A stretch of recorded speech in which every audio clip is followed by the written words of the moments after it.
I fought the court and the court won. Well, sort of. Anyway, stay tuned. It's Lee. It's Lee. Leland. Alright, so if you haven't already guessed, this episode, segment, whatever you want to call it, installment, is going to be about my recent trip to court. There's a lot to go through. I'm going to try and tell the entire story, and it's going to be quite interesting. So like, subscribe, share, leave a comment, hit the notification bell so you get all my sexy videos. That's how it goes. All right, so let's sort of go through it, and I'll sort of give you a little bit of a discussion about what's going on. I'm still organising this area. There's a lot to go through.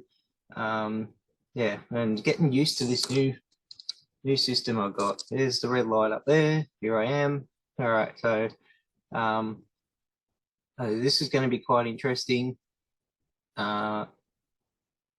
Guess you could say my court I wasn't like this current person who actually got busted, and I never did any of the antics as shown in this video. Shot on a golf course. No, sir.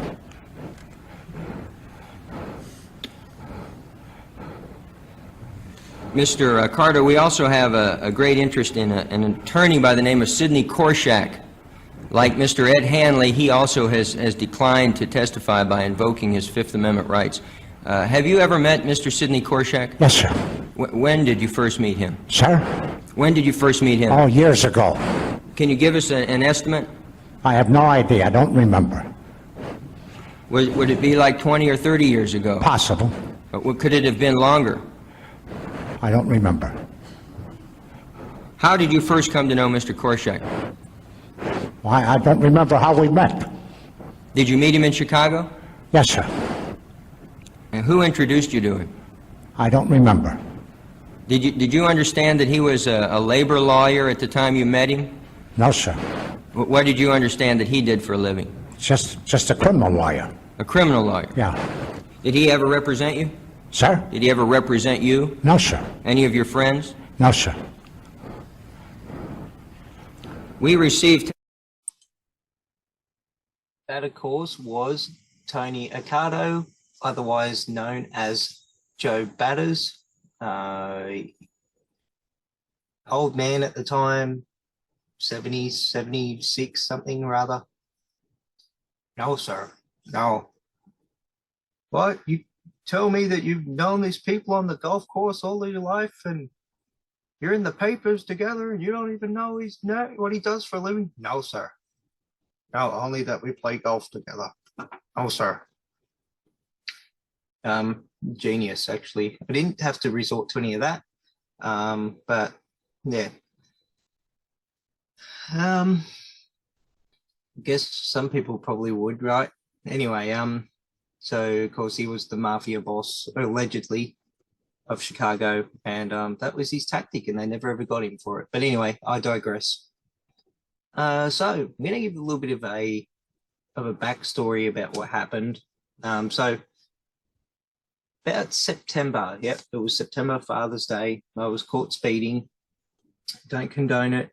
It's one of those things where, you know, had a lot going on. My girlfriend's mum had a brain aneurysm surgery cancelled due to the nursing strike, and that caused a little bit of distress. And my mind was just all over the place, and I was trying to get back to my dad for Father's Day, and you know, it ended up being his last Father's Day. And next thing, cop pulls me over, and one cop was pretty cool, the other one wasn't so cool, and he said I was trying to outrun him, and I'm like, well, I pulled over, so how does that work? Anyway, ultimately, I sort of thought, well, you know, a bit of a mental health thing, I think. I tried to appeal it, took ages, you know, they knocked it back, you know, I tried again. This time I put in a character reference just showing the work I've been trying to do, because you know, like I was genuine in all that. You know, since my speeding incident, I've actually have done the right thing, monitor my speed all the time. I'm actually, you know, doing 110 on the expressway, and I get like cars overtake me, and I'm like, I'm doing the speed limit. The speed limit, don't do it. The cops are around. They're everywhere. I mean, that's. I said, October, November, January, February, March. That one, yeah. All right, yeah, 6 months. Yeah, I got that right, didn't I? Yeah, and you know, it's been all that time, and it, you know, like I see cops all the time, and I haven't been busted since then. So you can probably say, well, obviously he's doing the right thing because they're out everywhere. New South Wales is just the surveillance state, I reckon. Yeah. Anyway, so then sort of what happened after that was the second attempt got knocked back, even though, you know, it pretty much said, you know, mental health. It's like 50% of people go through a mental health episode. Anyway, yep, they knocked that back. And I said, well, you know, they wanted me to pay $294. And I said, well, you know what? I'm going to go to court. This will be an experience. And I'll get to that part soon. When they finally gave me a CAN, which is a court attendance notice, it was probably, I think they gave me close to a month to actually get prepared for it. Like they're like, here it is, it's on a Tuesday. So I pretty much got prepared, just went through everything. That's all you can do. But it's interesting. The court turned up to the court, and you know what? I actually, you know, I'm going to say it. I enjoyed the experience. I think it was just something out of the ordinary. I've never done it before. I can't even think of any time I've actually been in a courtroom as anything. I've never set foot in one. I don't believe anyway. So it was an experience. But the thing that's interesting about it, and I'm trying not to be judgmental here, is a lot of the people turn up and they're not, you know, like that's one of the things I would say to anybody going to court: get dressed for the whole thing. Get dressed up. Get a nice suit, even if you have to get one from, you know, from a thrift shop, you know, an op shop, whatever you want to call it. Get a nice suit. Get something, even if it doesn't have to be a suit, just wear something cool. Like wear something nice, I should say. Something that's gonna show the judge that you care about being there. I mean, there was one guy wearing a Centrelink Living the Dream shirt, and those shirts are pretty funny, but I don't think I would wear one in court. I don't know. Other people have said, oh, it's being a bit judgmental. I don't know. I'm just, you know, because I said, well, you know, it's not up to me. I'm just saying, you know, the judges all look at you. They look at what you're doing. So they're looking at what you're wearing, your body language, how you carry yourself, and all, you know, just your demeanor overall. And I mean, a lot of them are going to judge on appearances. They've seen all kinds of people rock up there. So, you know, I mean, and some of the people there, I heard a couple of cases, they weren't doing themselves any favors. You know, they're, you know, the judge is talking to them and they're like, yeah, you know, like, oh yeah, I drank, yeah, I'm not doing that anymore, yeah, you know. And the judge is there going, like, questioning his life choices. How did I get to this moment? And that's just the thing of it. And that was kind of interesting. Anyway, so when I first got there and everything, just to go back a bit, they ask you if you want legal aid. They come out, they're like, anybody want legal aid? Got a form here for legal aid. Man, I didn't want one. I didn't want legal aid. If anybody's going to tell the story, it should be me. I'm the best person to tell my story. And so I just thought, yeah, I don't really need that. I don't need anything like that. I'm just going to go and I'm going to tell my story the best of my ability. And, it worked out, as we'll get to. So when I got called up there, everything I said was, yes, Your Honor, no, Your Honor. He was pretty fair. He was a fair judge. He read the materials, and so he's like, give me a second to read your materials. And he went through the materials and said, listen, sorry for the loss of your father, all that. And then he said, you have had a couple of scrapes with the speeding and whatnot. And yeah, so he was pretty tolerant, I guess. But he knocked down the fine from $294 to $110. So there's my win. So I got the win. No, I mean, you can't complain about that. I don't know about the demerit points. We'll find out about that down the track, but I think my big thing about it, I could have just paid the fine, like quite capable of paying that fine. I think sometimes in life we have to approach things that might take us out of our comfort zone. And this is, I don't really like telling people what they should do. I'm just sort of giving out my viewpoint on it. It's like, well, I'm going to give that a go. Nothing ventured, nothing gained. Sometimes you got to go out there. If I just went, here's $294, pay that, wouldn't have got the fine, wouldn't have gotten $110 instead of $294, which is, last time I checked, is less than $294. But that's just my view on that. I think that you've got to give things a go sometimes, even if it's going to take you out of your comfort zone, even if it's something that you fear. There's not much in this world that I fear. I don't really have fears. I have concerns, maybe, but fear is a different thing altogether, in my view. But this is basically what I think. I think anybody, and that doesn't mean you have to go to court. If you don't want to go to court, don't go to court.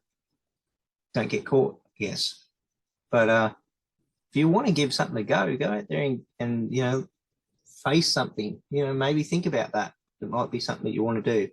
But that's why I pretty much did it. I think that I had a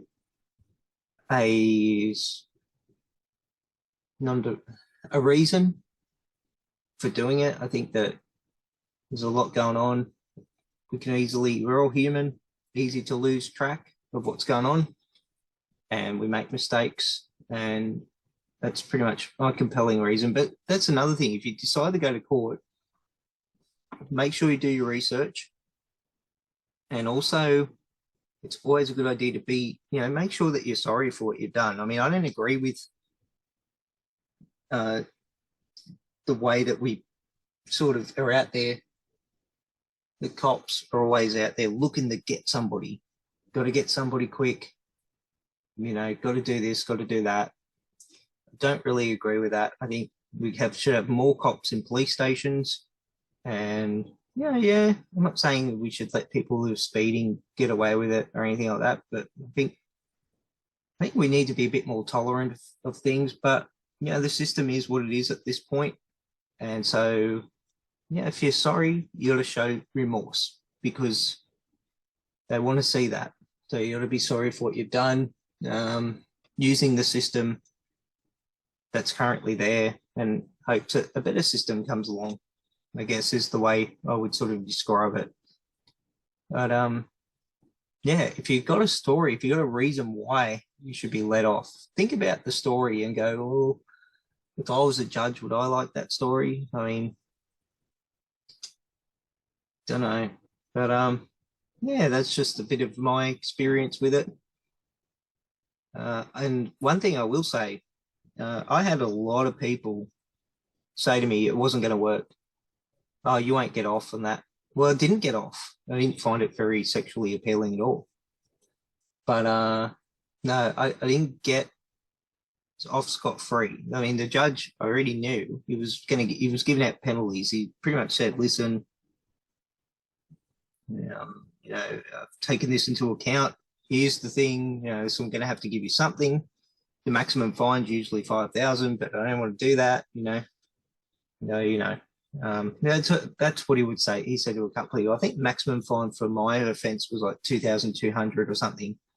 Yeah, not something that you'd want to be paying, but so he was pretty good, pretty fair, but yeah, it was just an interesting experience. But I should say, yeah, what kind of was good, the same people who sort of said that's not going to work, you're not going to get anything, you won't get away with it.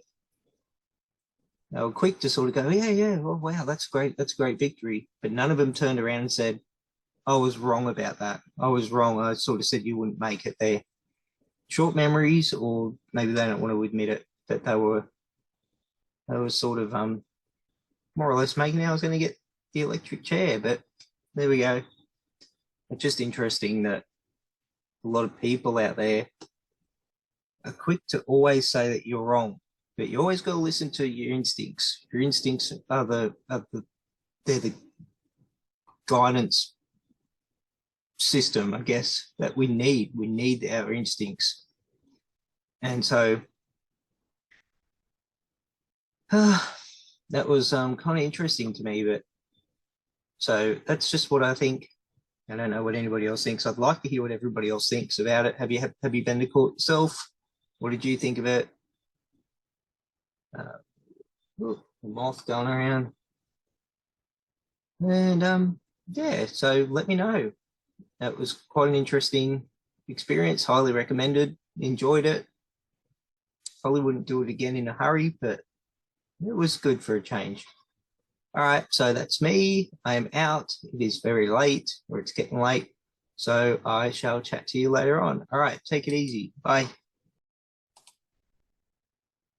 All right, so check this out. Just a bit of an update after I made this video. All right, so I just got my notice of penalty from the court. All right, and it basically, after all the costs, so I got fined 110, as I said, and then I've got to pay, have to pay the court costs levy and the victim support levy. So 85 for the court costs levy, 90 for the victim support levy. So it brings it to 285, which basically means that I think it's pretty much $110, pretty much. Her original fine was $295. I saved $10. It's still a win. I don't care. Other people have laughed about this, but it's still a win. All right. Okay. All right. I'm out.